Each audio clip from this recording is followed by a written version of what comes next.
IPSC name बताने वाले हैं। आईपीएससी नेम में सबसे पहले आपको बता दें कि इसमें देखिए कि क्या इसमें प्रीफिक्स क्या होता है, सफिक्स क्या होता है। सबसे पहले हम क्या करते हैं, सबसे पहले हम सबसे लंबा चेन जिसे हम बोलते हैं यानी पेरेंट्स चेन बोलते हैं। पेरेंट्स चेन के बाद जो आपका ब्रांचेज होती हैं उसे हम पेरेंट्स चेन को हम काउंट पहले करते हैं, सबसे लंबा देखते हैं, फिर उसके बाद हम ब्रांचेज देखते हैं। अब ये ध्यान देना, और ये भी बात है कि ब्रांचेज देखेंगे जैसे CH3 CH2 ये आपका मान लो CH ये CH3 हो गया, ये CH हो गया। तो इसमें हम क्या करेंगे, ये ब्रांचेज क्या हो गया कि ये आपका ये हम ऐसे काउंट करेंगे, तो सीधा काउंट करेंगे, सबसे लंबा देखते हैं 1 2 3 4 ऐसे देखेंगे। फिर उसके बाद ये ब्रांचेज में आ जाता है, इसको काउंट नहीं करेंगे, इसको ब्रांच में काउंट करेंगे। ये भी शर्त है, इसको ब्रांच को जहां से आपका ये ब्रांच नजदीक पड़ेगा, सबसे लंबे चेन में ब्रांच जहां से ये नजदीक पड़ेगा उसी साइड से हम काउंट करते हैं। 1 2 3 4 इस साइड से हम काउंट करेंगे, यानी ये दूसरे नंबर पे आ रहा है। अगर हम इधर से काउंट करेंगे तो 1 2 3 ये तीसरे नंबर पे आ रहा है।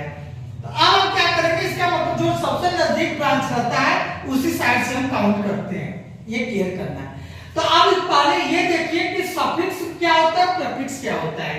तो अब देखिए कि सफिक्स में क्या है, अब इसमें दिया गया है कि प्रीफिक्स में जैसे आपको हैलोजेनिक ग्रुप का आप पीरियोडिक टेबल में 17वें ग्रुप को आप हैलोजेनिक ग्रुप बोलते हैं। 17वां ग्रुप कौन सा होता है, जैसे आपका फ्लोरो क्लोरो ब्रोमो आयोडो, ये सब क्या है कि ये हैलोजेनिक ग्रुप में आता है। तो अब देखिए कि क्लोरीन है ना, उसमें ये है। तो अब हम आपको बता दें कि क्लोरीन ब्रोमीन आयोडीन ये क्या है कि आपका एक फंक्शनल ग्रुप है। फंक्शनल ग्रुप में क्या करेंगे कि अब इसमें प्रीफिक्स में रखते हैं। प्रीफिक्स में अब क्लोरीन को हम क्लोरो बोलेंगे, फिर ब्रोमीन को हम ब्रोमो बोलेंगे, फिर आयोडीन को हम आयोडो बोलेंगे। ये ध्यान देना, ये क्या होता है आपको प्रीफिक्स में ऐसे लिखा जाता है और सफिक्स इसका बनता नहीं है। इसका मतलब पहले हम इसको आप देखिए, इसका स्ट्रक्चर मान लो कि CH3 CH2 CH2 यानी कि Cl। अब इसको क्या करेंगे कि अब देखो ये क्लोरीन है तो इसको क्लोरो प्रीफिक्स में बोलते हैं। तो CH3 CH2 CH2 और Cl ये आपको लास्ट में आपका क्या है कि Cl जुड़ा है। तो इसमें हम क्या करते हैं दोस्तों, अब इसमें अभी देखिए कि इसमें क्या हो जाएगा कि ये 1 2 3 पहले आप क्या बोले हैं आपको, यानी कि क्लोरो, ये आपको क्लोरो बोले हैं तो इसमें क्या हो जाएगा, क्लोरो हो जाएगा क्लोरो। फिर इसके बाद अब क्या है, जितने कार्बन है उतने हम क्या करेंगे, उतने हम जोड़ देंगे। एक कार्बन के लिए मेथ जोड़ते हैं, 2 कार्बन के लिए एक, 3 कार्बन के लिए प्रो। तो अभी इसमें क्या हो जाएगा, क्लोरोप्रोपेन क्या बोलेंगे, क्लोरोप्रोपेन बोलेंगे। ऐसे क्या है कि 1 2 3 4 यानी कि ये 4 का मतलब 3 है। तो अब इसमें चौथे नंबर पे आपका ब्रोमीन पड़ रहा है। तो इसमें पहले हम बोले ना प्रीफिक्स में क्या बोलेंगे, इसमें ब्रोमो बोलेंगे। ये क्लियर करना, क्या बोलेंगे, ब्रोमो बोलेंगे। फिर उसके बाद प्रोपीन बोल देंगे, क्योंकि जितने कार्बन है उसमें हम बोल देंगे। तो इसमें क्या हो जाएगा, ब्रोमो प्रोपीन। फिर इसी तरह आपका ये आई पड़ा, इसमें आई अगर है तो इसको हम क्या बोलेंगे, आयोडोप्रोपीन बोलेंगे। ये ध्यान देना। अब देखिए कि अब एल्कोहल में ये ध्यान देना, एल्कोहल आपका प्रीफिक्स में नहीं जोड़ा जाता है। एल्कोहल में क्या जोड़ा जाता है, आपको सफिक्स में जोड़ा जाता है। तो एल्कोहल में ऑल जोड़ा जाता है, और OL लास्ट में हम क्या जोड़ते हैं, OL जोड़ते हैं। जैसे आपका हो गया OL का मतलब जहां पे आपका कार्बन ग्रुप के साथ OL जुड़ा हो उसको क्या बोलेंगे, एल्कोहलिक ग्रुप बोलेंगे। जहां पे आपको क्या बोले हैं कि CH के साथ OH जुड़ा हो तो उसे हम क्या बोलेंगे, एल्कोहलिक ग्रुप बोलेंगे। जैसे क्या है कि CH3 CH2 CH2 ये क्लियर करना कि इसमें कितने कार्बन है, 3 कार्बन है, यानी कि कितना OH जुड़ा है, एक आपका OH जुड़ा है। तो इसका मतलब कि अगर OH जुड़ने के कारण हम इसको क्या बोलेंगे, एल्कोहलिक ग्रुप बोलेंगे। क्या बोलेंगे, एल्कोहलिक ग्रुप बोलेंगे। तो अब इसमें क्या बोलते हैं, आपको बताया ना कि इसमें हम लास्ट में, यानी सफिक्स मतलब क्या होता है, लास्ट में जो जोड़ते हैं उसे सफिक्स बोलते हैं। तो इसमें क्या बोलेंगे कि ऑल जोड़ना है हमको। तो 1 2 3 कार्बन के लिए हम क्या बोलेंगे, प्रोपेन बोलेंगे। अब प्रोपेन में लास्ट में ऑल जोड़ देंगे यानी प्रोपेनॉल बोलेंगे। ये ध्यान देना, ये लास्ट में जुड़ते हैं, ये क्लियर करना। फिर इसी तरह अब देखो एल्डिहाइड में क्या करते हैं, एल्डिहाइड में अब ये सफिक्स इसका क्या बनता है, अल जोड़ते हैं। एल्डिहाइड में अल जोड़ते हैं। अब इसका पहचान क्या है कि जैसे आपका एल्डिहाइड में यानी सी आपका मान लो O डबल बॉन्ड रहे तो इसको ये H अगर जुड़ा हो तो इसको हम एल्डिहाइड ग्रुप बोलेंगे। जैसे ये आपका हो गया प्रोपेनॉल, यानी प्रोपेनॉल कैसे आया, क्योंकि प्रोपेनॉल बोलेंगे इसको, प्रोपेनॉल नहीं प्रोपेनॉल बोलेंगे। ये देखो जैसे क्या है कि 1 2 3 कार्बन के लिए क्या हो गया, एक प्रोपेन हो गया, फिर उसके बाद अल जोड़ेंगे तो ये क्या हो जाएगा, प्रोपेनॉल हो जाएगा।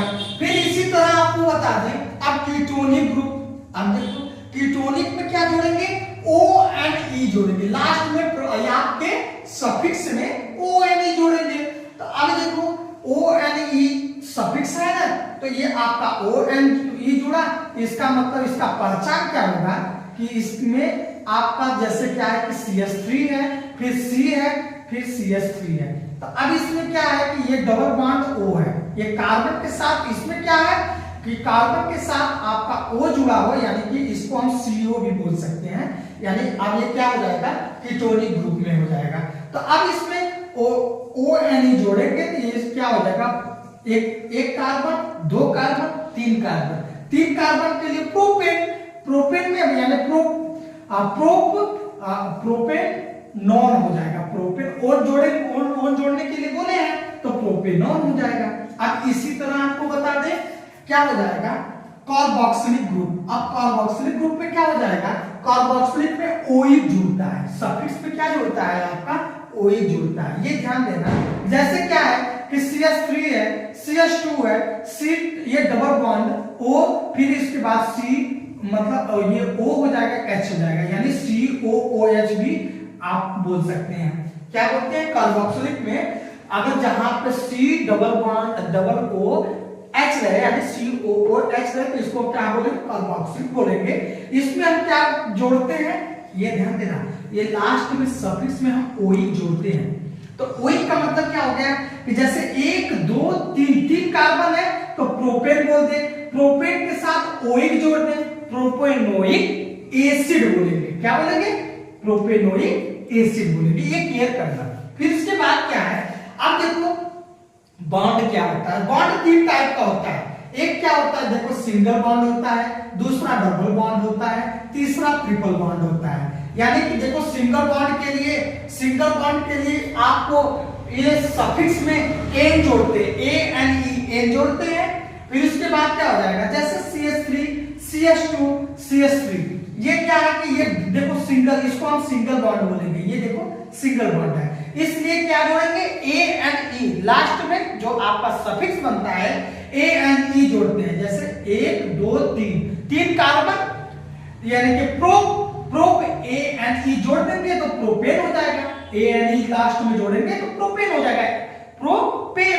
फिर इसी तरह क्या है कि आप देखो डबल बॉन्ड का मतलब ये देखिए जहां कहीं पे ये आपका लाइन खींची हो यानी डबल बॉन्ड हो तो इसको हम क्या बोलेंगे, इसमें सफिक्स में ENE जोड़ते हैं।